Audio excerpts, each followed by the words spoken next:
का मतलब होता है पेड़ के नीचे बैठने के लिए एक शेडी जगह। तो हमेशा ये जो ब्यूटीफुल जो चीज़ है नेचर की ब्यूटी या जो भी है वो हम लोगों के लिए एक क्वाइट बावर मतलब छाँव में बैठने आराम से बैठने की जगह वो हमारे लिए बचा के रखेगा। And a slip full of sweet dreams, जिस बावर में हम लोग सोकर अच्छे से सपने चैन की नींद सो सकते हैं और अच्छे मीठे मीठे सपने देख सकते हैं।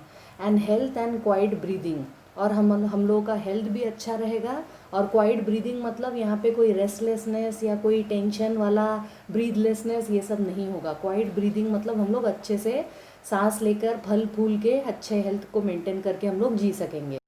Therefore on every morrow, morrow का मतलब होता है नेक्स्ट डे, टुमारो को मॉरो बोलते हैं। इसलिए हर next day as we are reading, reading का मतलब होता है एक एनसर्कलिंग किसी चीज़ के गोल, फ्लावरी बैंड, फ्लावर का जो एक सर्कल वाला ये रहता है that is read to bind us to earth, और उससे हम लोग अर्थ से अपने आप को बांधते हैं। स्पाइट ऑफ डिस्पॉन्डेंस, डिस्पॉन्डेंस का मतलब होता है होपलेसनेस। बहुत बार जीवन में बुरा वक्त आता है तो वो बुरे वक्त में हम लोगों को लगता है कि यार अब कुछ नहीं होगा, मतलब कि ये जो होपलेसनेस वाला टाइम है ये भी निकल जाता है। Of the inhuman dearth of noble natures, dearth का मतलब होता है कमी, और जो नोबल चीज़ों की कमी है उसकी जब कमी हो जाती है तो दैट इज़ इनह्यूमन, मतलब वो मानवीय ही नहीं है। ऑफ द ग्लूमी डेज, और जो हमारे जीवन में दुख वाले दिन होते हैं ये भी आते हैं बहुत बार। Of all the unhealthy and over darken ways, कितने हमारे जीवन में अनहेल्दी दिन भी आते हैं। ओवर डार्कन वेज मतलब सामने जाने के लिए सब डार्कनेस दिखता है, हमको रास्ता दिखाई नहीं देता। मेड फॉर अवर सर्चिंग, हम लोग ढूंढते रहते हैं। Yes, in spite of all some shape of beauty moves away the pall, और ये सारी निगेटिव चीज़ें होने के बाद भी हमारे जीवन में कि कोई भी shape of beauty, someone can find one butterfly beautiful, someone can find one caterpillar beautiful. तो ब्यूटी नेचर के हर चीज़ में ब्यूटी होती है। तो कोई तो भी शेप ऑफ ब्यूटी जो है हम लोगों को इस पॉल में से, पॉल का मतलब होता है क्लाउड ऑफ ग्लूम, मतलब कि दुख के जो बादल हैं उसमें से वो हम फ्रॉम अवर डार्क स्पिरिट्स, और हम लोगों के डार्क स्पिरिट्स में से वो हम लोगों को निकालने की कोशिश करेगा।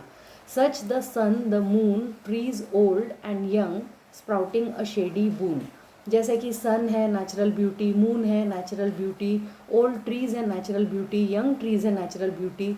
तो ये सारी चीज़ों में से हम लोगों को ऐसे बून मतलब कि भगवान का दिया हुआ ऐसा लगता है कि आशीर्वाद मिल रहा है।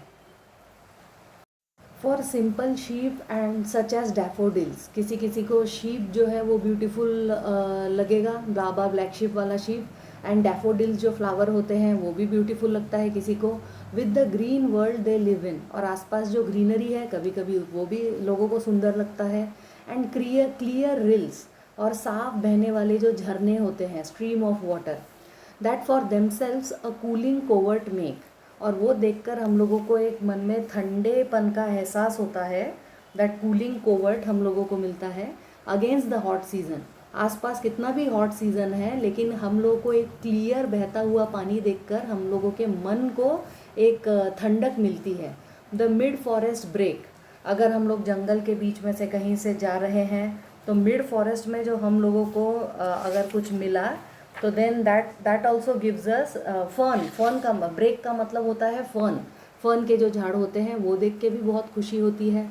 Rich with a sprinkling of fair musk rose blooms, और अगर मस्क रोज़ आपको दिखाई देते हैं तो वो ऐसा लगता है कि उसमें भी कितना सुंदर स्प्रिंकलिंग है, मतलब कि फर्न के झाड़ों के बीच बीच में अगर आपको मस्क रोज़ दिखाई देता है तो वो भी देखकर कितना अच्छा लगता है।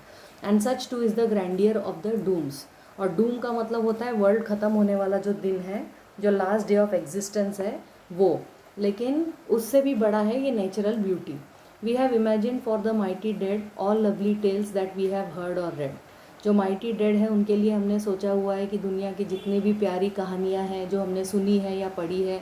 An endless fountain of immortal drink, मरने के बाद वो जाकर इमॉर्टल हो जाते हैं, और इमॉर्टल मतलब कभी ना मरने वाले, और उन लोगों को एक फाउंटेन मिलता है ड्रिंक का, pouring unto us from the heaven's brink, और ऐसा लगता है कि वो स्वर्ग से ओवरफ्लो होके वो हमारे ऊपर वो ड्रिंक आ रहा है। Not do we merely feel this essences, और ये जो एसेंस है हम लोग इसको सिर्फ फील ही नहीं करते for one short hour, No, even as the trees that whisper round the temple become soon dear as the temple self, so does the moon. मतलब कि हम लोगों को ट्रीज़ पसंद आते हैं, भले ही हम लोग 1 घंटा बिताए नेचर के पास, लेकिन उसके बाद भी हम लोगों को वो सूदिंग इफेक्ट जो है वो देता रहता है, और वो जो टेम्पल्स का वो सेल्फ बन जाता है. So does the moon. और फिर मून तो हमारे साथ हर जगह चलता है. द पैशन पोएसी का मतलब होता है पोएट्री. तो प्यार की poetry glory is infinite. Glories मतलब वीर गाथा. तो जितने भी बड़े बड़े लोग आज तक आए हुए हैं, एग्जिस्ट करते थे, उनकी जो इनफाइनाइट वीर गाथा है, haunts till they become a cheering light. तो हम लोगों को ये सारी पॉजिटिव चीज़ें जो हैं ये हॉन्ट करती है मतलब याद आती हैं. और जब तक वो हमारे जीवन में चियरिंग लाइट नहीं बन जाता, मतलब कोई मोटिवेटिंग फैक्टर नहीं बन जाता, अनटू आवर सोल्स, वो हमारी आत्मा को टच करता है, and bound to us so fast, और हम लोगों से वो चिपक जाता है, that whether there be shine और ग्लूम ओवरकास्ट. मतलब कि वो इतना हमसे चिपक जाता है कि आगे चल के दुनिया में भले ही शाइन हो या ग्लूम, दुख हो, दुख के बादल, ओवरकास्ट मतलब हमारे ऊपर दुख के बादल मंडरा रहे हो, they always must be with us और वी डाई. तो ये जो मोटिवेटिंग फैक्टर्स है ये हमारे साथ हमेशा होने चाहिए, हमारे मन में होने चाहिए, नहीं तो हम सब लोग मर जाएंगे. Very beautiful poem. Bye bye.